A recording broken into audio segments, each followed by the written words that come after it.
ang tumatawi.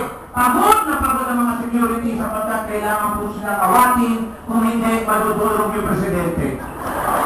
Yun ang pagkakaiba ni Noynoy at ni Manny Villar. Si Noynoy talagang mahal ng tao, walang hakot, kusang dumarating. Si Manny Villar, pag dumarating, walang gumukulong, walang dumadakap, walang humahalik.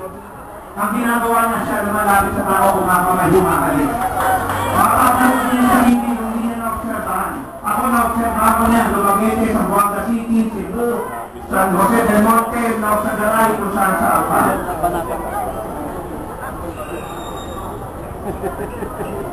Dumating na ba yan? Hindi na madami ko yan? Mga kaibigan, ang susunod kong magsasalita at kasama ni Noynoy Aquino at Marojas ay isang taong galit na galit sa buhaya. Galit na galit sa magnanakaw. Lahat ng mga buhaya tatanggalin niya sa gobyerno mula sa itaas hanggang ibaba. Palakpakan na! Let's go na! PCC mo na!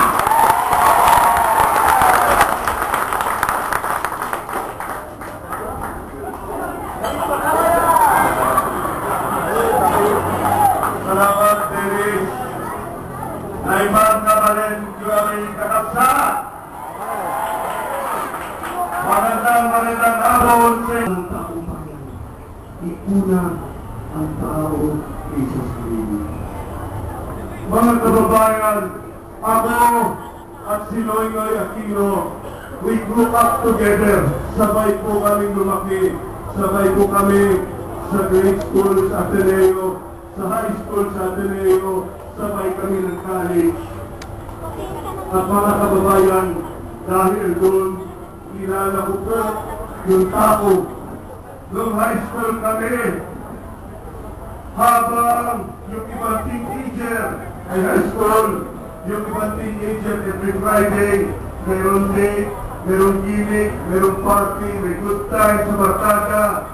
Kami ni Noynoy naghahanda para bumisita sa aming ama, mga ama na nakakulong ni Presidente Marcos Jr. Marshall.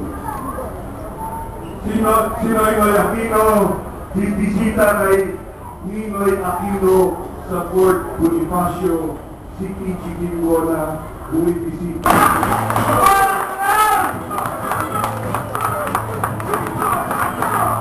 Okay, palakpakan po natin ang susunod na maging senador, Kiji Ginggona. Napakadali naman tandaan, Ginggona. Matagal nang naririnig, matagal nang aming experience, kaya madaling tandaan, Ginggona, yun lang. Kaya na ako pinagdadagda, mga kababayan, medyo mahabang pangalan, Ginggona. So, kung di nyo matandaan during election day, tandaan nyo na namin sinasabi nyo in English pagka lalakad na kayo, tapos mawakad ba kayo, barkada nyo, sabihin nyo, uy, tara na, let's go na, Ginggona. Hindi madali naman tandaan talaga, dahil matagal na ang Ginggona. Matagal na narinig ng mga Pilipino yan. Kaya huwag kakalimutan pag kayo ay nag-shading na ng mga sektorya.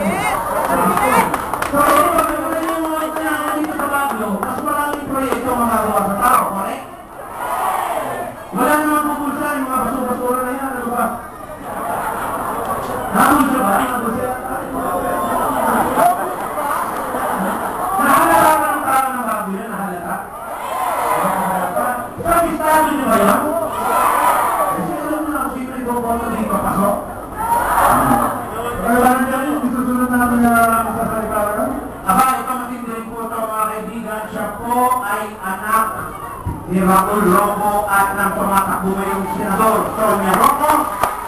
Palakpakan po natin para magbigay ng tapagbati at paalala para iboto ang kanyang ina na isang magaling na teacher, magaling na asawa, mabait na anak naman ang kanyang representative para dito sa ating Liberal Party, Senatorial Sonia Roco, tinatawagan ng kanyang anak. walang iba kundi si Bobby Rocco.